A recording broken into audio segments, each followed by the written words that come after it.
Good afternoon, everybody. My name is Troy Martin. I'll be talking to you this afternoon about LoRaWAN, giving you a bit of an overview about this cool new technology. All right. If you guys aren't already aware, the CWNP program, the Vendor Neutral Wireless Training Program that many of you have probably already heard about, they also have a parallel track that teaches you about IoT technologies. So this is your chance, if you're late to get into Wi-Fi, to jump in early and snag one of those low numbers, right, if that's important to you. Right. You may have noticed that there's also a lot of people here from Texas. Right? Right. Now, no one is just from Texas. You're from South Texas, West Texas, North Texas. So I'm from South Central Western Canada. Right. All right, so I want to highlight some of the use cases about LoRa and where it can be used, and talk about a little bit of the technology itself, right? So this is kind of the Coles Notes version, right? If you want to impress friends, win the IoT Trivia Pub Night, when eventually that happens. First off, anyone here who's excited about RF, right? If that motivates you and gets you excited, if you think Wi-Fi's neat with 3 bands, welcome to the lower sub-gig band. Right? We have many different frequencies, many different bands to worry about and deal with as we work in different regions. Right? It also uses an intelligent method to access the spectrum and dynamically adjust its rates. So very similar to data rate shifting, we have adaptive data rates in LoRaWAN. Right? We've also harnessed the power and intelligence of dolphins and bats, and we've ported it into LoRaWAN technology, enabling it to chirp. Right, and chirp across the spectrum. And we saw in David Coleman's presentation that with great power, you have great Wi-Fi, right? There's always a balance, right? When you balance power and responsibility, when you have to balance long distance communication, you have to trade that off with low data rates, right? So there's compromise that you need to make. And the last point here, all I have to say is AES 128. We check the security box. Right? And that's all we have to worry about, right? It's kind of the buzzword. Say AS28, and everyone thinks that you've taken care of security, right? We'll dive deeper into that. It could give you a whole list of different use cases for LoRaWAN, but I'm just going to give 3 specific ones, right? So I know there's a lot of coffee aficionados here, right? So Raymond Hendricks, Jerry, Manon. Okay? There's a company out of Boston, surprisingly, Boston Brew. But they prepare cold-pressed coffee for their customers. And they ship fresh batches of coffee on a daily or multiple-time daily basis. And they track the quantity of coffee that's at their customer sites, so they know when they need to automatically trigger a new delivery to those customers so they can load them into the machines and get their fresh cold brews. Okay. We can also use it in agriculture. Right, where we can track soil characteristics. We can measure the moisture, the sunlight, the wind, all different characteristics of the soil. Some companies like Waterford Whiskey, right, and they spell whiskey correctly, they're an Irish whiskey company, and they use these metrics to decide when the best time to harvest the barley is, right? Because that's arguably one of the most important ingredients to getting flavor into your spirits. And for all the Bitcoin miners out there, right? So if Alan was here, I'd give a little shout out to him, our pyramid scheme expert. Right, so Helium is a massive decentralized network, right? Helium's been deployed in over 163 countries, right? The LoRaWAN Alliance releases a report every year about the number of countries they think LoRaWAN is deployed in. They have it at 162. Helium tracks us in real time, and we have LoRa networks deployed in 45,000 cities. There's almost 600,000 gateways deployed globally, right? So a massive, pervasive network to bring back information over LoRa. Okay. There's many different benefits to LoRa. As you can all see, we run on low power, right? So on coin cell batteries, we can operate for upwards of 10 years. There's a certification program very similar to the Wi-Fi Alliance. The long range, so I have a Helium network. I don't care about the mining. I'm more interested in it for the technology. But my longest distance shot is over 20 kilometers to communicate successfully, right? High capacity, What we're talking about high capacity here isn't massive amounts of bandwidth. What we're talking about is massive amounts of frames hitting application servers on the back end, compiling all that data that we're getting from all of our different sensors and the nodes, right? And again, the end-to-end security that I talked about earlier with that 128 that we're checking the box off, that's encrypting the communication link between your end device, end-to-end, all the way to the application server. So as it passes through every hop across your network, it's encrypted all the way so you can protect the integrity of your data. Okay. There's many low-cost components. There's a massive ecosystem that you can find with LoRa, allowing you to pick and choose your end devices and your gateways. Right, so if we talk about the architecture itself, okay, over here we have the end node devices, right? So these will represent your different components. They're the ones doing the sensing and the actuating, right? They're the measuring or taking action. And if your garbage can is on fire, or if your cows are thirsty, and you need to send those critical messages upstream to alert whoever needs to be aware of those fires, you can wake up randomly, right? So the end devices use an aloha protocol type technique where you have no idea when they're going to wake up and send an alert, right? That the fire started or the cow's thirsty, it's wandered across a field. So they can wake up and they just blast away on the frequency that they choose. The gateways, there can be many, many gateways. Some may be listening all on the same channel, or they can be spread across many different channels. Any gateway that happens to hear a sensor device chat will forward that message onto the network server. So the gateways act like packet forwarders, right? Which means when you get to the network server, it's responsible for deduping, right? So it's deduplicating multiple messages that it might receive, right? It basically takes the first message that comes in, and then it passes it to where the real magic, I think, happens, on the application server, right? That's where you can store all of your information. You're pulling it out to read it in a dashboard. You can interface with other systems, automate sequences and processes, and getting all that information from your application server. And so that's something that excites you. You can begin your Python fantasy role-playing game that Francois walked us through, or you can attend one of Jake's Python boot camps, right, to master those skills and automate your LoRaWAN deployments. Right? This picture here, you could debate how big these squares are and whether or not they overlap with each other. This is more conceptual. Okay? On the bottom side with a low range, low data rate, we have RFID technologies, which has the responsibility of coming up with the name IoT. Right? So the people who were initially developing that technology, they coined the phrase IoT, or Internet of Things. Right? We have the Bluetooth and BLE technologies. 802.15.4 covers all the things Zigbee, Matter, Wireless HART, ISA 11, that kind of thing. We have the whole list of different Wi-Fi protocols and technologies. One thing that you may not see here is CBRS, right? Because it's a band, it's just a frequency, right? Band 48. And then because the cell phone companies, they still want to play in the game, right? They had to come up with something that was a little more cost optimized, right? So instead of spending lots and lots of dollars on LTE, you can buy LTE-M, right? Which is a little bit more optimized for mobile and IoT type technologies. Okay? We have a few different standards bodies in LoRa. Okay? One is the LoRa Alliance, right? So somewhat similar to the Wi-Fi Alliance. They're publishing a lot of standards, write a lot of documentation, nonprofit organization. It's been around for a few years now. And in 1665, sorry, so a little bit history lesson here. In 1665, the plague went around, and Isaac Newton, he hid himself in his house, right? And he spent his times developing the laws of optics, laws of gravity, and invented calculus, right? So we've just we're still kind of in the pandemic here.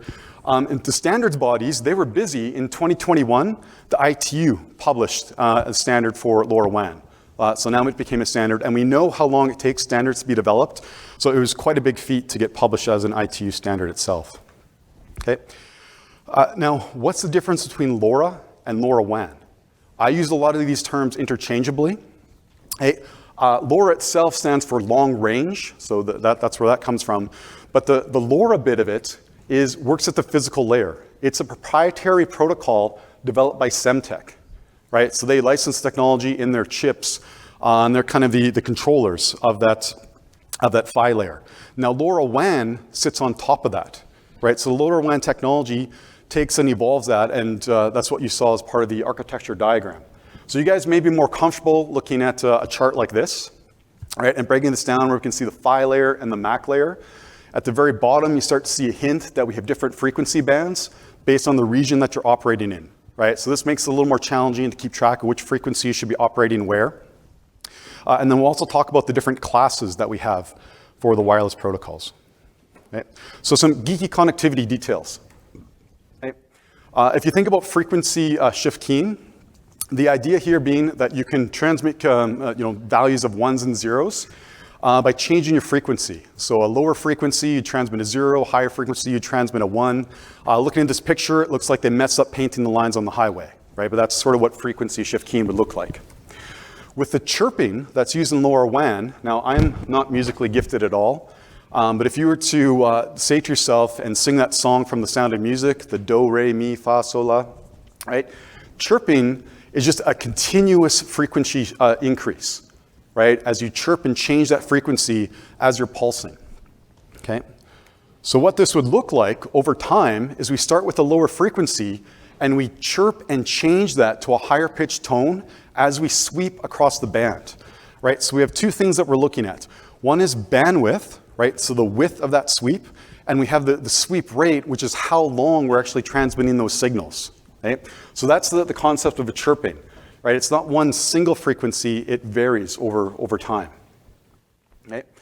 Now, if we take multiple transmissions that you see on the right there, if you think about a frame being transmitted, we have the preamble, right? So we send a whole sequence of chirps, right? So it starts off low frequency, transitions to the high frequency, and that repeats itself 8 times. Then very similar to what you guys are comfortable with in Ethernet, we have to signal a change, right? To warn people that, hey, the data is about to follow. So we follow that with 2 down chirps, right? And then the actual data starts, and we can send different combinations of symbols which represent different bits of data. And if we were to zoom in that, I told you guys back to The Sound of Music, the do, re, fa, sol, la, si, right? However that goes. I told you I wasn't good at this music thing, right? You don't always have to start at the bottom and work your way top. You can represent different symbols by starting at different notes of that tune. And by starting at different points, when you get to the end of that sequence, you just flip down to the bottom to finish your sweep rate, right? And by having different symbols, you can communicate different chunks of data, right? And the bottom there, you see the spec A, right? So I call it a spec A because for me, that just naturally flows out of my mouth to say A. You guys may be more comfortable if I say spec An, which seems to be more of the trend in the industry, is to say that. Now here's a different example if we focus on the spreading factor, okay? With LoRaWAN, there's 5 different spreading factors, numbered 7 through 12. And the spreading factor is just how much time you spend on the airwaves, okay? The longer that it takes you to transmit what you're going to say, the better likelihood that you'll be successful transmitting, right? But the downside is we have to be cautious of our most precious resource, which is airtime, right? So the longer we take to transmit our data, the less time there is for someone else to talk or another sensor to transmit its information, right? Or the longer that we have to wait to get a downstream message coming through, right? So those are the kind of concepts that we have to be aware of, okay? Now, I've noticed throughout the conference, if you guys have been keeping tolls on Twitter, that half of the tweets are technical and really, really good. The other half of the tweets are about food, right? So it seems to be a big part of the conference this year. And so I wanted to tie that into an analogy when you think about the spreading factor and bandwidth, okay? So if you got one of these maple Bergman sticky buns here, right, and you wanted to spread some butter across that bun, the bandwidth that you're using, which in LoRaWAN can be 125 or 500 kilohertz in the US, right? Or 125 and 250 in Europe, right? So the wider the bandwidth, the wider your knife, right? So you have more butter to spread across that bun. And your sweep time is how fast you're spreading the butter, right? So if you're really hungry, you want a spreading factor of 7. Get that butter spread, get it in your belly, right? But if you want to take your time and enjoy the process, maybe a spreading factor of 12, right? To build that up, get your taste buds and expectations set so it's a little more mouth-watering, okay? We also have 2 concepts, 2 more regulatory restrictions. In Europe, they limit frames based on percentage of times, right? Depending on the subband that you're using, you're assigned a different percentage of time that you can be talking, right?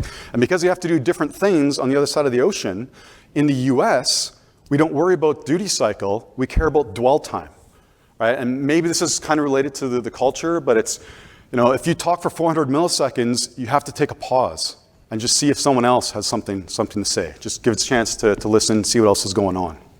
Okay.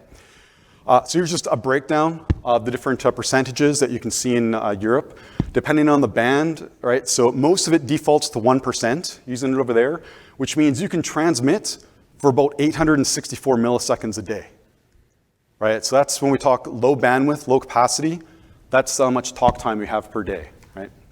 Now, the adaptive data rate concept that we're talking about, this is a really good reference slide to understand that. And the idea here is if you're very close to the AP, you can talk at the high data rates, right? Or you can use the spreading factor number 7, be very efficient with the medium, pass a lot of traffic. But as you move further away from the gateway, you have to slow yourself down to be successful, right? So now you're transitioning, moving towards more spreading factor 12, okay? Now going back to the airtime, being our precious resource, this is where I like to apply Gollum's rule of airtime fairness, right? You want to be very mindful of your airtime. So if you can talk faster, right? But if you're getting far away from the AP, it's rather be successful in your first attempt than to lose information to try and send in the uplink direction. These values here give you a little bit of perspective on how long it takes to send a LoRaWAN transmission, right? Some communications that you use, you're looking at over a second to transmit a chunk of data on LoRaWAN. So that's lobbing the frame across the airtime for a long time. Okay, so now let's talk a little bit about RF for the rocket surgeon. Okay, I talked about the different frequencies, but it depends what region that you're operating in, right? Now, the LoRaWAN has published a document that goes into great detail, and the link is there that you can see it. You can also Google that, search it up. But they break it down based on a bunch of different countries, right? And they keep expanding, growing that document. So it gets bigger and bigger and bigger. Just in order for your regulatory body not to come after you, make sure you're operating in the right frequency, correct range. So here we can see the US is the ISM, the 915 band, from 902 to 928, and it sounds relatively simple, but it ends up being broken down with a whole bunch of different subbands. Right? Now, different cloud-based providers, public providers, or if you do your own private network, you can elect to use different blocks of subbands. Some are pre-configured for different ones. So there's a lot of things to keep in mind based on what type of network that you're deploying. Right? So we got 64 different channels, which gives us a lot of options that we can use. Again, in the US, we can use the 125 kilohertz, right? So a very narrow knife to spread our butter. Or on downlink communication, we can use 500 kilohertz, right? So that very wide knife when the network's talking down to us or to the end devices. With the signal limits, here's some values here. And so this is not a typo.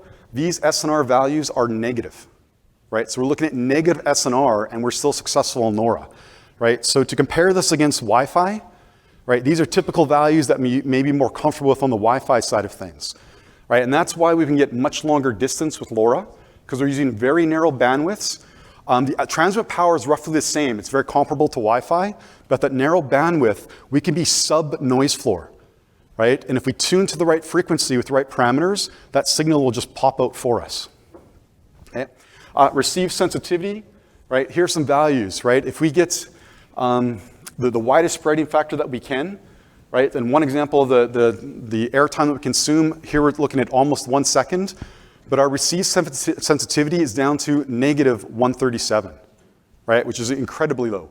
Also, for anyone interested in taking exams, when we talk about what's the lower spreading factor means SF7. A higher spreading factor means SF12, right? So you just want to make sure that you're comfortable with that translation there. Some other examples of link budgets. Comparing Wi-Fi, LoRa, narrowband IoT is kind of somewhat similar to the LTM that I talked about earlier. So you can kind of see relative receive sensitivities there. We're also immune to some multipath interference that's built into LoRaWAN itself. just the way the nature of the frame that's encoded and the combination of spreading factors that we can use, we can compensate for changes in the environment, right? With the adaptive rate coding, if you're mobile, it's a good idea to turn it on, right? And change based on your, if you're stationary, it's a good idea to turn it on and adapt to your changing environment. But if you're mobile, if you're a cow walking around the pasture, you don't want to turn that on, right? Because you won't be able to maintain updates fast enough to change your data, your adaptive data rate to be successful. So if you're in motion, probably a good idea to disable that feature, right? But the devil's always in the design details, right? So here's a little summary, right? If you're comparing, should I use LoRa, should I not? Here's different situations where it may be useful or where it may not be, okay? If you're looking for high-speed communication, controlling lights in your home, something indoors within a very specific building, or watching your favorite video on Netflix, right? Maybe LoRaWAN's not the right technology for you. We talked about in Europe, that 1% limitation. Sure, you may be able to watch Netflix for 864 seconds, right? Then it's done, right? So maybe TikTok could be good, right?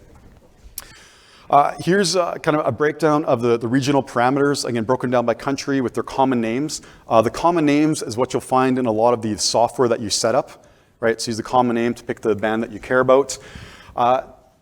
Here's an example of the different data rates that we have. So very similar to the charts that you find on mcsindex.com. You find a breakdown of these different charts. Data rates, we have 3 different levers that we can play with. The total power, the bandwidth, and the spreading factor. Those are the things that we can vary to give us the different data rates. Okay. Then we have different classes that we can talk about. So we have our A, B, and C. The way I like to remember this is A is always on, right? So it always exists. All devices have to support it.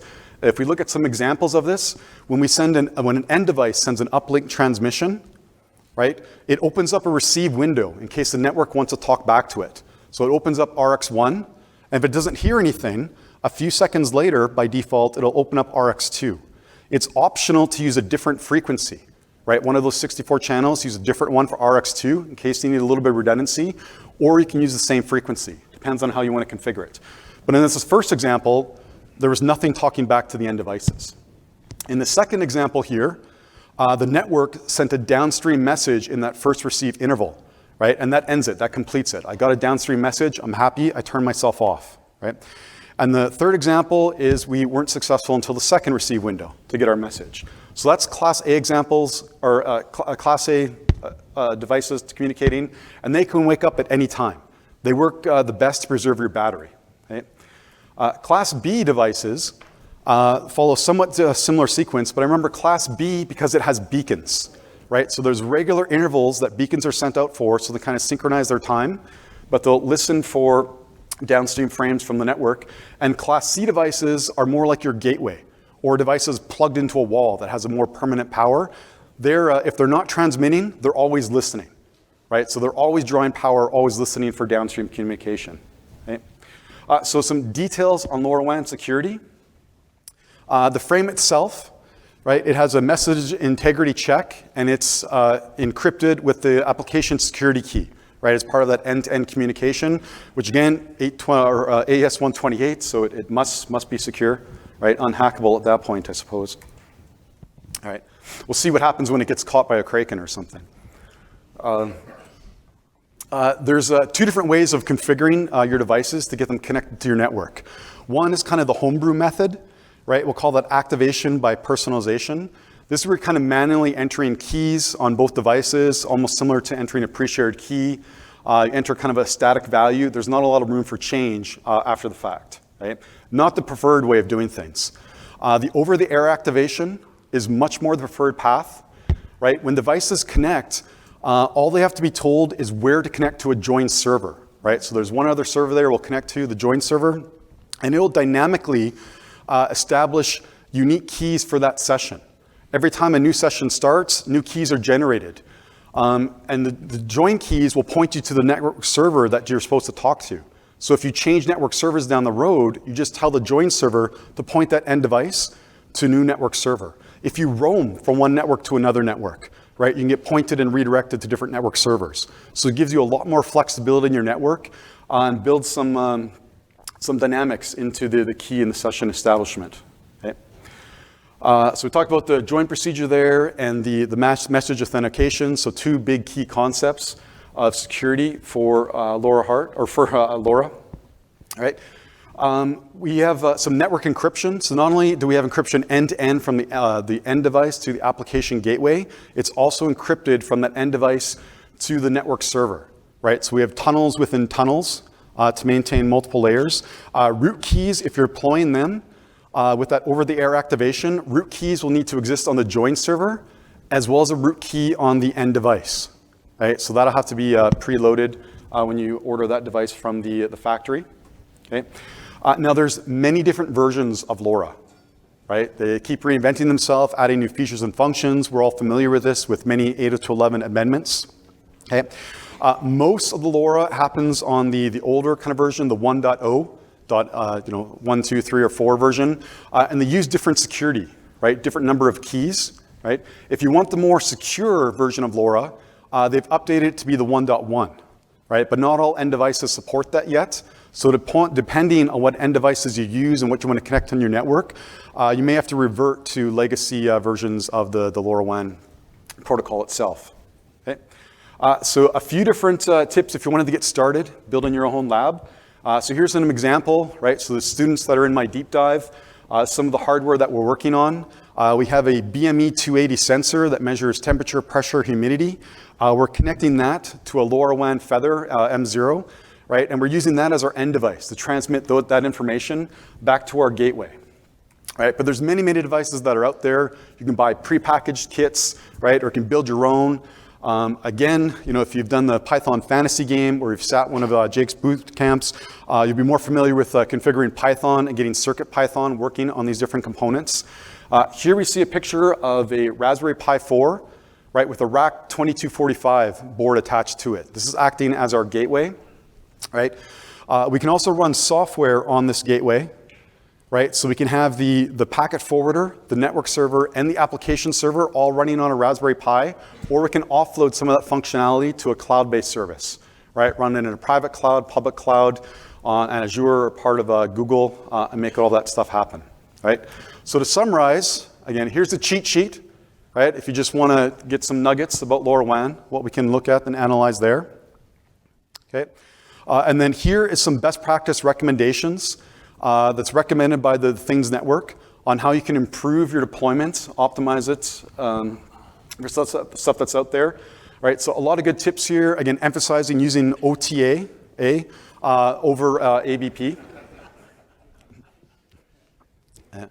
Well, I teach a lot of the ECAL classes, and for a long time, whenever I said 802.11a, everyone thought I was speaking Canadian, and it's not. It's talking about ABG. It's not. Right. You want to make sure your devices are certified so that they're interoperable, and then you can make everything work there. Okay. Be mindful of your power. Be cognizant of how many updates you want to send, right? So you can plan and provide the right power for your devices. Are you looking at coin cell batteries, something you have to recharge and replace on a yearly basis, or can you go 10 years, right? So hopefully this was enough to get you excited about LoRaWAN.